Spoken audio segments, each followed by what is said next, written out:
This video will show you what's inside of the third book in our Student Principles and Choices series. Book 3 is called Ethics and Justice. It's 78 pages long, so it's not very thick. It's laid out in full color as a softbound book, and it includes a whole bunch of full color photographs and images that students can relate to. And then there are all kinds of lined parts of the paper where they can write thought experiments, jot down their questions, or even write some thoughts that they have about what they've been learning.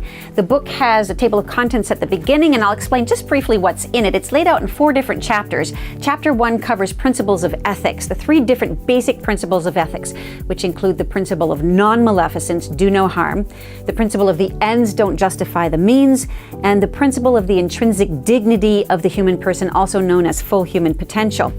In Chapter 2, it lays out the 3 principles of justice. So the principle of natural rights, also called inalienable rights, and then the principle of the hierarchy of rights, how those rights work together, and then the principle of limits versus freedoms, that one person's freedom cannot become an unburdensome duty to another person.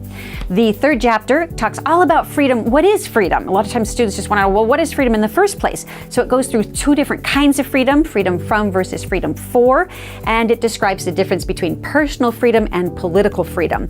And then Chapter 3 takes everything that the student has learned in the first 3 chapters of the book and uses those critical principles of ethics and justice to put out a very strong defense of the pro-life position on abortion and then on the pro-life position against euthanasia and assisted suicide in a way that's logical, rational, easy to understand, not graphic in its presentation, not in your face or confrontational, but helps students think through the concepts. There are activities and exercises and thought experiments throughout the book, space for taking notes, and it's filled with case studies and stories and fictional scenarios to help students understand the content. Throughout the book, there's what's called PCS codes, which stands for Principles and Choices Student Codes. And as the student's reading through the book, he or she may come across one of these codes, and you simply direct them to go online to principlesandchoices.com. They type in that code and it takes them directly to something relevant to what they've just been studying. It might be a YouTube video, might be an explanation, a story we want them to read, or maybe even an assignment we want them to do.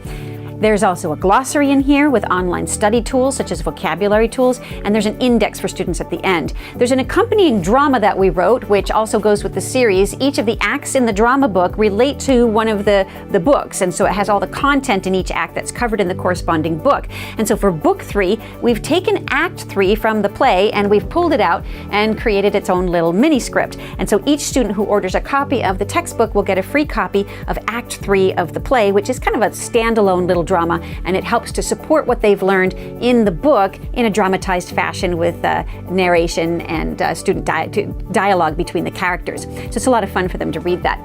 There's also a Principles and Choices website, principlesandchoices.com, with a section for students and a section for teachers. For the students, they can ask questions and actually get them answered by our philosophy instructors or by one of our staff members. They can send a creation, so sometimes throughout the book it asks them to create a video, or there are assignments where they can write an essay or take a photographic montage. They can load those up and send them to us, sometimes for prizes, sometimes just for fun so that other students around the world can see what they've created. And there's a quick code library and frequently asked questions for students who want to find out more. For teachers on the website, principlesandchoices.com, you can view samples of what's in these pages a little bit more. There are tips for how to use Principles and Choices depending on how much time you have in the classroom and how much of the content you want to make use of.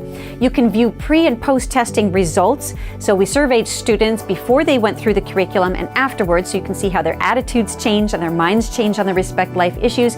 And you can also read teacher reviews. And so you can find out what other teachers are saying about how they implemented it and what they thought of the curriculum.